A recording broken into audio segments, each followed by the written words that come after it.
ಎಲ್ಲರಿಗೂ ನಮಸ್ಕಾರ. ಮುಖ್ಯವಾದ ಪ್ರಶ್ನೋತ್ತರವೊಂದನ್ನು ತಿಳಿಯೋಣ.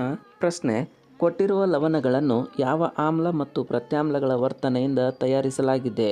ರಾಸಾಯನಿಕ ಸಮೀಕರಣದೊಂದಿಗೆ ಲವಣಗಳ ಸ್ವಭಾವವನ್ನು ಬರೆಯಿರಿ. ಉತ್ತರವನ್ನು ತಿಳಿಯೋಣ. ಮೊದಲನೆಯದಾಗಿ ಲವಣ ಸೋಡಿಯಂ ಕ್ಲೋರೈಡ್ ತಯಾರಿಸಲು ಬಳಸಿದ್ದು ಪ್ರಬಲ ಹೈಡ್ರೋಕ್ಲೋರಿಕ್ ಆಮ್ಲ ಮತ್ತು ಪ್ರಬಲ ಪ್ರತ್ಯಾಮ್ಲ ಸೋಡಿಯಂ ಹೈಡ್ರಾಕ್ಸೈಡ್. ರಾಸಾಯನಿಕ ಕ್ರಿಯೆ HCl plus NaOH, it gives NaCl plus H2O. ಲವಣದ ಸ್ವಭಾವ ತಟಸ್ಥ.